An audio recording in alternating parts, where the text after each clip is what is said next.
Olá, meus amados, graça e paz. Estamos aqui para dar início a mais uma EBD.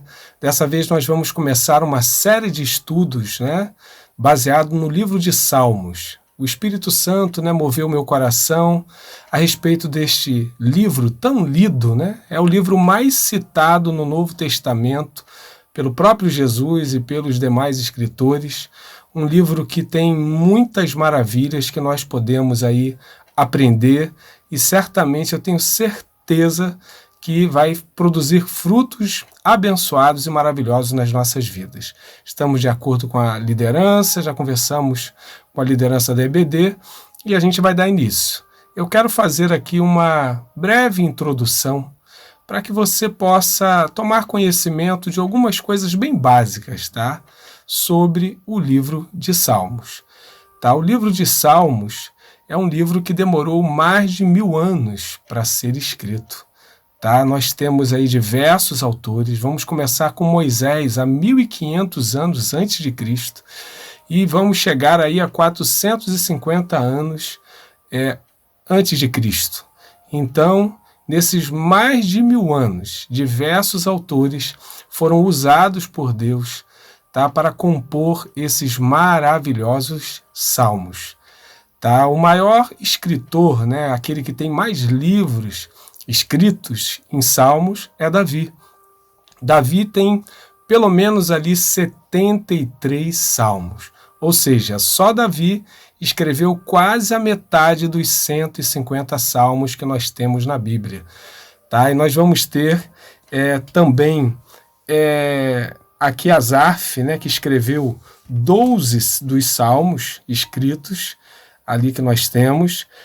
Temos os filhos de Corá, os filhos de Corá, que o seu pai, a sua família ali, acabou a terra abrindo e ele sendo ali, descendo direto ao abismo. É interessante como Deus é misericordioso. Os filhos de Corá vão ser bênção nas mãos de Deus.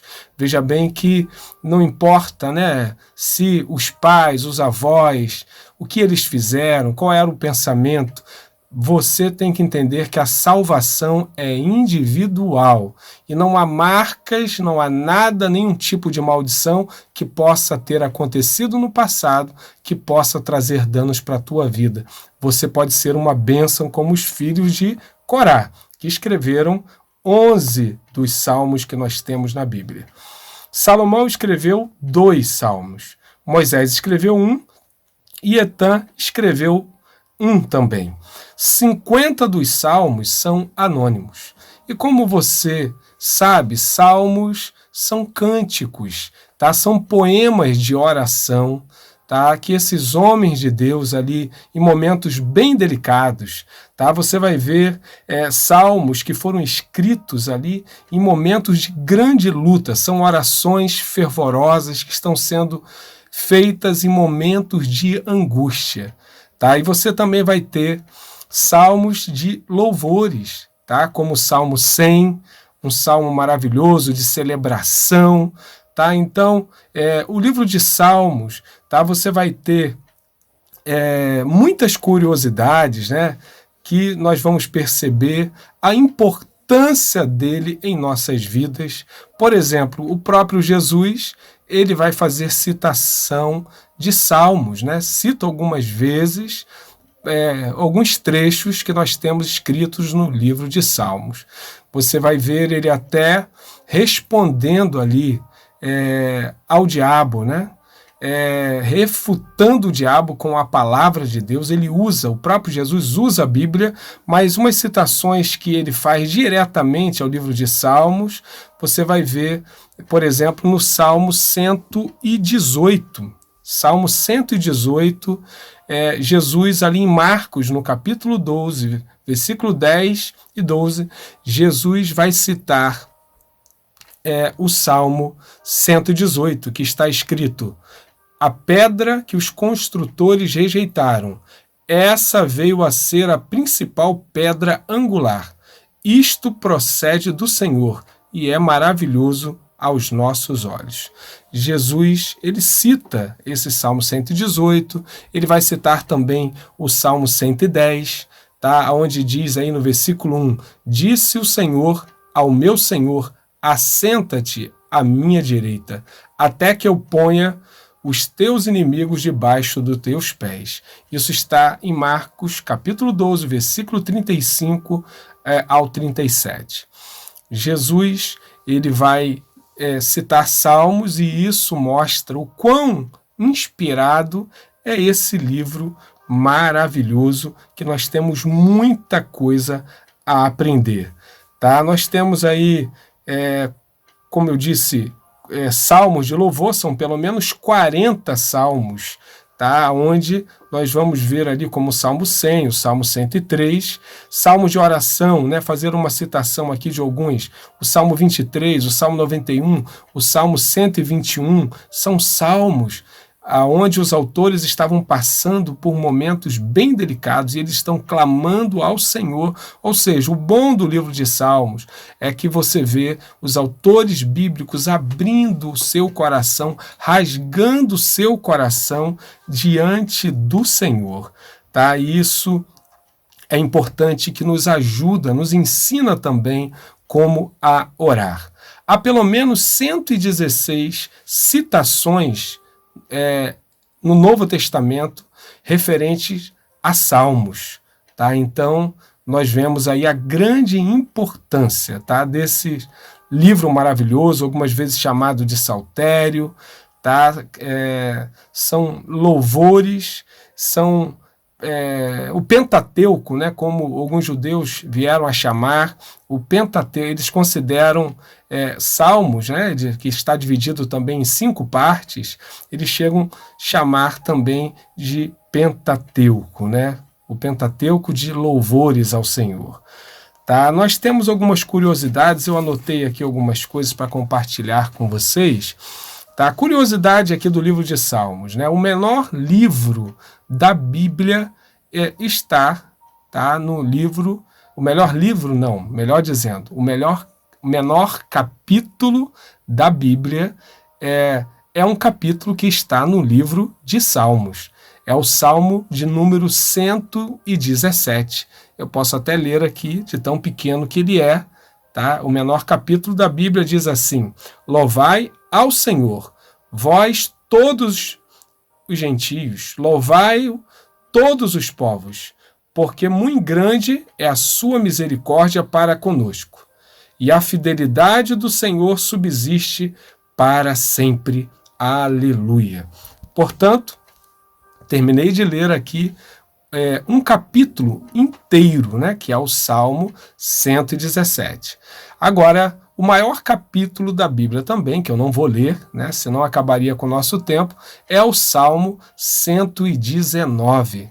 Tá? O Salmo 119 vão totalizar ali pelo menos 176 versículos da palavra. Tá? Então, é um salmo que tem ali as suas divisões sendo usada as letras do alfabeto hebraico, né, que vai da Aleph até a letra Tal. São 22 letras. E como cada grupo de 8 versículos ali estão contidos em cada letra nessas subdivisões, quando você multiplica 8 vezes 22, você vai ter 176 versículos. Tá? Então, é um salmo muito maravilhoso de exaltação à palavra de Deus e um salmo para que possamos meditar. Tá? Então, não deixe de ler o Salmo 119, só porque é um salmo grande. O meio da Bíblia também está no livro de Salmos. Tá? Você sabia disso? Tá? O meio da Bíblia está no Salmo 118, versículo de número 8. Sabe o que diz no Salmo 118, versículo de número 8? Eu quero compartilhar aqui, diz assim: melhor buscar refúgio no Senhor do que confiar no homem. Tá? Então, o meio da Bíblia já está dizendo que a sua confiança precisa estar em Deus. Tá? Num outro trecho bíblico vai dizer: maldito é o homem que confia no homem. Então, aqui no meio da Bíblia, saiba que há um bom conselho para mim e para você, que nós devemos confiar no Senhor, tá? Quando você confia no homem, você tem decepções, tá? Nós temos aí algumas curiosidades, né, para a gente estar encerrando essa introdução. Por exemplo, aparece a palavra selar. Algumas vezes você deve ter visto, tá? No início de alguns salmos aí, ou no meio, né? Aparece no meio, em partes, né, dos salmos. Essa palavra, ela vai significar o quê? Pausa, tá? Uma pausa aonde, quando os judeus estavam louvando ao Senhor, chegavam nessa parte, as vozes se calavam e os instrumentos seguiam tocando, e nesse momento era um momento de reflexão, quando, ao som dos instrumentos, sem cantar, eles podiam orar ao Senhor, eles podiam falar em espírito com o Senhor. Então, essa palavra selar, ela tinha uma grande importância para os judeus e também precisa ter para a gente. Você não pode cantar o tempo todo, falar o tempo todo, orar o tempo todo. Há um momento em que nós devemos nos calar para até ouvir o Senhor falar conosco, tá? Curiosidade também do Salmo 120 ao Salmo 134, né, que totalizam 15 salmos, são chamados os salmos de degraus. Você pode ver lá que a partir do Salmo 120 aparece lá Salmo de degraus e vai até o Salmo 134. Tá? Esses salmos, né, são chamados salmos de degraus porque normalmente havia 15 degraus ali para a chegada do templo, aonde havia um levita em cada degrau e cada um deles entoavam um desses salmos. Tá? Então, quando eles estavam chegando ali para adorar ao Senhor, havia esse momento solene de louvor e adoração. Por isso, estes salmos são chamados salmos de degraus. Tá? Então, muita coisa boa para que a gente possa estar também, né, aprendendo aí com os judeus, já que sabemos que as coisas boas podem continuar, né, sendo praticada, pelo menos você entender o porquê, tá? A reverência, e você tentar trazer para os dias de hoje uma prática de reverência, de carinho e de comprometimento com a palavra de Deus. Tá? Eu vou estar lendo aqui o versículo 1 e na sequência, né, vou ler o 2 e a gente vai fazer aqui a nossa meditação nesse Salmo primeiro, tá bom?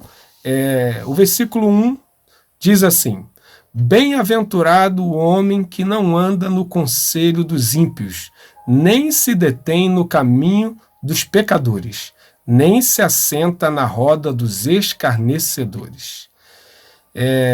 Há um ditado, né, que diz o seguinte: me diga com quem tu andas, que eu lhe direi quem tu és. Tá? Este salmo mostra, né, a importância, tá? O quão importante é você saber evitar, tá, pessoas que não estão comprometidas com o reino de Deus. Tá? Mas antes, eu quero citar aqui, tá, o que vai ser até o tema deste salmo, o que fala da felicidade, tá? A felicidade de quem serve ao Senhor.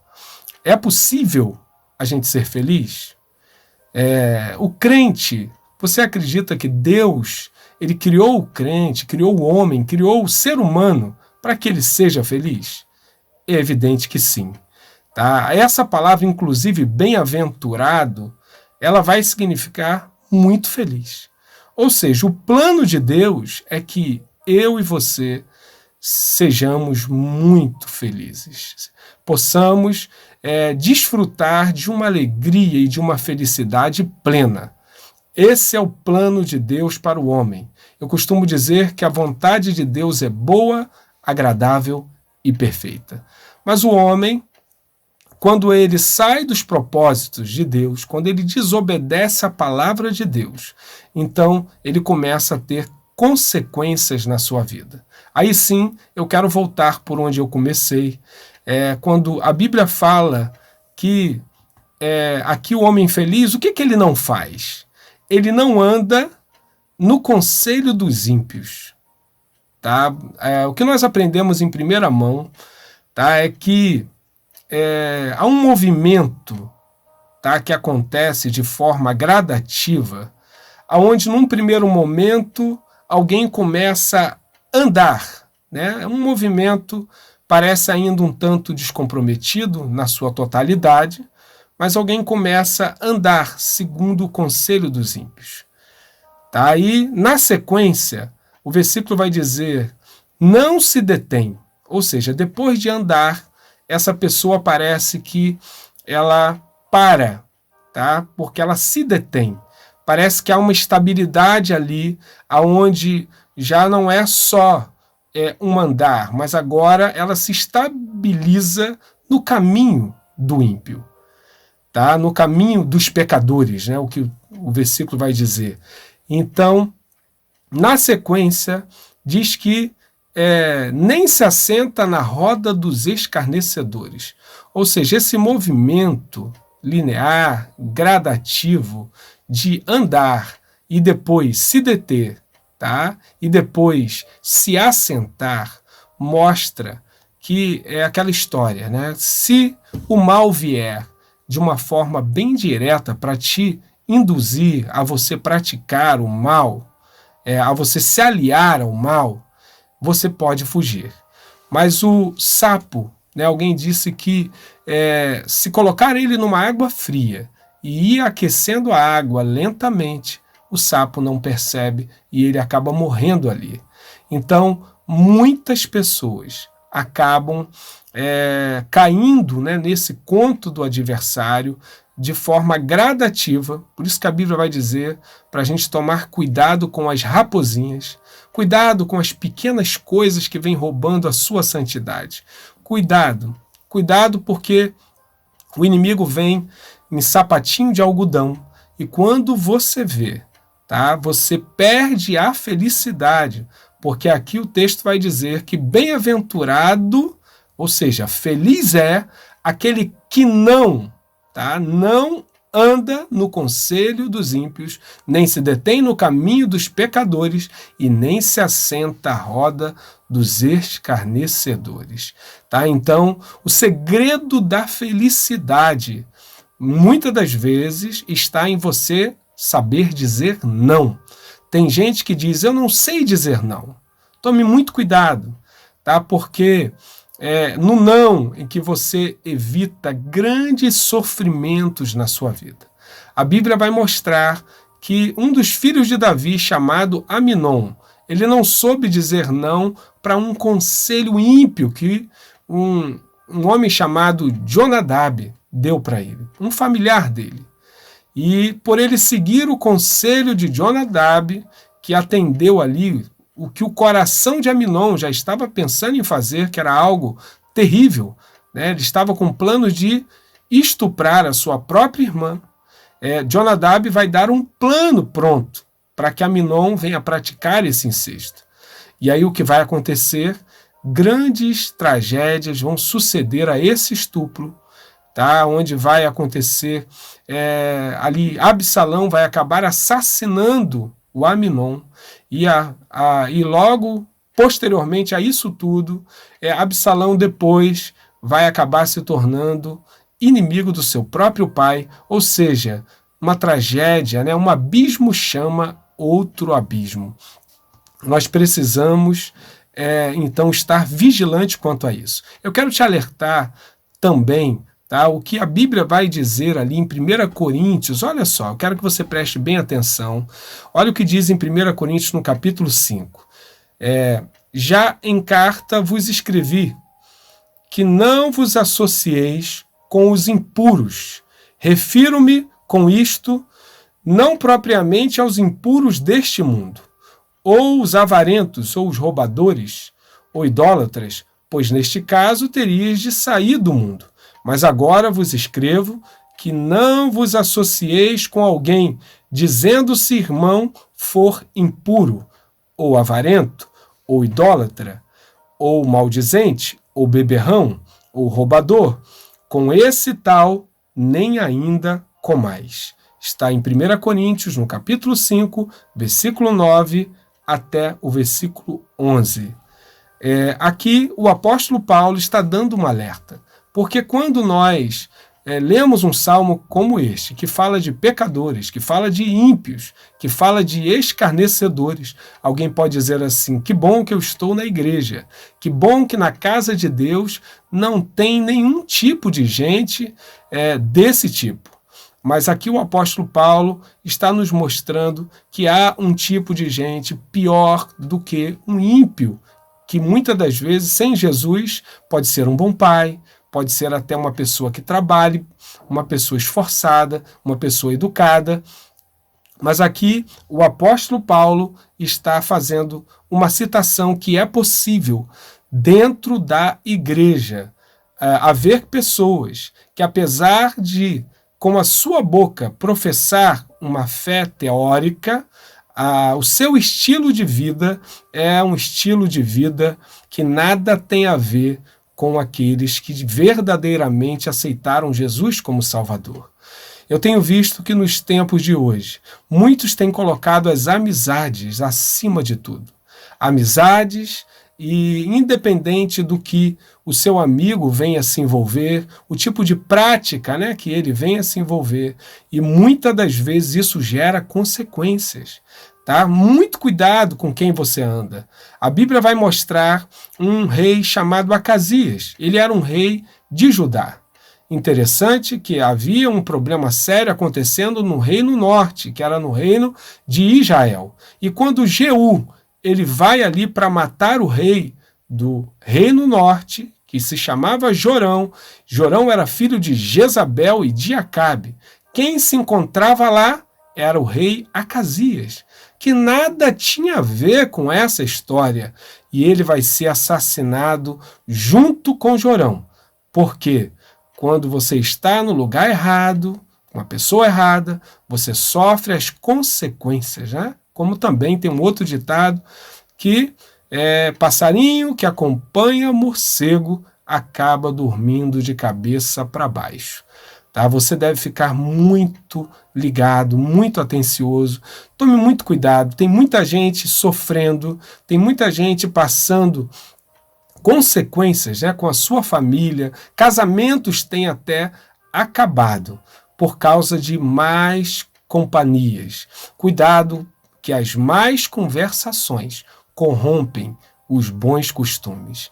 Então, tome muito cuidado, pense bem, peça a Deus sabedoria. Eu sei que algumas vezes romper com algum tipo de relacionamento, eu não estou dizendo que você vai odiar ninguém, eu estou dizendo de caminhar junto, tá? Porque você vai perceber na Bíblia que a vida de Abraão, ela só vai alavancar, ela só vai avançar depois que Ló resolveu tomar um outro caminho. O Mike Murdock diz que quando as pessoas erradas saírem da sua vida, as coisas certas começarão a acontecer. Pense muito bem nisso. Aprenda a dizer não. Tá? Saiba que isso é muito importante, porque o caminho da felicidade aqui, nesse livro de Salmo, começa com você aprendendo a dizer não. Tá? Vamos seguir aqui para a gente concluir essa meditação. Tá? No versículo 2, o que vai dizer? Antes seu prazer está na lei do Senhor, e na sua lei medita de dia e de noite. Tá? Que você possa aprender a ter prazer nas coisas de Deus. Evitar as coisas ruins, evitar alianças ruins é o início. Mas você precisa também, não é ter medo do inferno. Sabe, tem gente que tem muito medo do inferno, mas parece que não quer o céu. Tem muita gente que tem medo do adversário, mas parece que não quer Deus. Que você possa amar a palavra de Deus, que o seu prazer esteja na Bíblia, na palavra do Senhor. Coloque o seu prazer na lei de Deus. E você vai ver que querendo, desejando as coisas boas, né? Que a palavra, essa palavra que é tão maravilhosa, que você possa ler e meditar, que você possa fazer como o boi, né? O boi, ele come ali o seu alimento diário, o capim, e depois ele fica durante a noite de novo refazendo esse processo, tá? Na alimentação, que a gente possa estar, após ouvir a palavra, após ler a palavra, que possamos estar meditando nesta palavra tão maravilhosa. Tá? Vamos seguir aqui. O versículo 3 diz assim: ele é como árvore plantada junto à corrente de águas. Entenda bem que aqui o versículo diz ele é. Existem coisas que você não pode fazer. Existem coisas que você precisa fazer. Mas aqui, quando o texto diz ele é, a Bíblia está dizendo que você precisa ser. Tá? Não é simplesmente fazer. Você se torna uma árvore plantada junto à corrente de águas. E você vai dar o fruto no devido tempo. Eu quero te dizer também que tudo tem um tempo. Tá? Diz a Bíblia que há tempo para tudo. Creia. Tá? A tua vitória pode não ter chegado, alguma coisa que você está passando, o choro, né, ainda não passou, não amanheceu para você, mas saiba que há um tempo de Deus para tudo. Que você possa, em nome do Senhor Jesus, esperar com paciência, como diz um outro salmo, que é o Salmo 40, e você vai desfrutar das bênçãos do Senhor na sua vida. Tá? Aqui no versículo 4 do Salmo 1, para a gente já chegando aqui quase na conclusão, diz assim: os ímpios não são assim, são, porém, como a palha que o vento dispersa.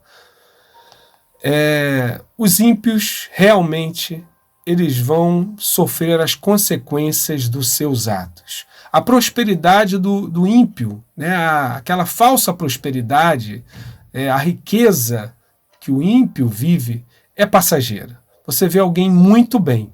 Você já deve ter acompanhado nos noticiários de TV. Ao mesmo tempo que alguém está por cima, daqui a pouco aquilo tudo ruir. Sabe, tudo cai por terra. Ou pelo menos quando eles continuam tendo dinheiro, eles não têm paz. Eles não têm alegria, eles não têm gozo. Então, você precisa entender que a Bíblia é verdadeira, tá? E a vida do ímpio nunca será uma vida abençoada como a vida de um servo de Deus. No versículo 5, diz assim: por isso os perversos não prevalecerão no juízo, nem os pecadores na congregação dos justos. Vai chegar um momento, tem o tempo do juízo. O juízo pode tardar, como algumas pessoas dizem, mas ele vem. Tá? Saiba que neste mundo haverá novamente, se verá a diferença entre o que serve a Deus e aquele que não serve a Deus. Malaquias, no capítulo 3, versículo 18, diz que isso vai se dar novamente. Que você possa, em nome de Jesus, apesar da tua vida estar difícil, passando por lutas, passando por algumas adversidades, saiba que isso é momentâneo. Tá? Saiba que isso passa e que logo veremos a diferença do servo de Deus. Tá? Como nos dias de Noé, quando veio o juízo de Deus, trazendo água sobre a terra, houve diferença, tá, entre o justo Noé e o restante do mundo que estava nessa terra. Eu tenho certeza que Deus vai, como na vida de Noé, também abençoar a sua casa. A arca, nos dias de hoje, ela se chama Jesus. Que você e a sua família esteja dentro desta arca maravilhosa. O último versículo diz: pois o Senhor conhece o caminho do justo, mas o caminho dos ímpios perecerá. O final do ímpio é perecer. Tá? Você não crer em Jesus, se a pessoa não crer em Jesus, ele já entrou em condenação. Nós precisamos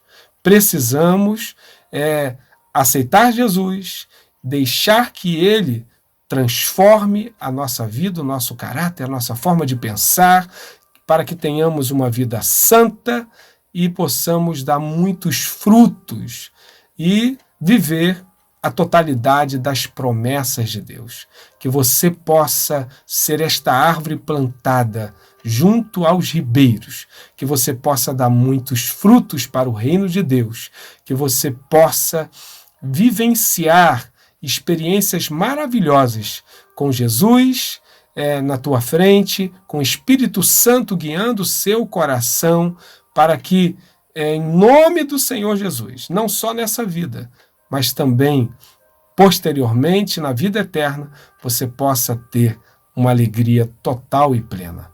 Que Deus possa abençoar a sua vida em nome do Senhor Jesus. Que o Senhor te abençoe e te guarde. Que Ele faça resplandecer o seu rosto sobre ti e tenha misericórdia de ti. Que o Senhor sobre você levante o seu rosto e te dê a paz.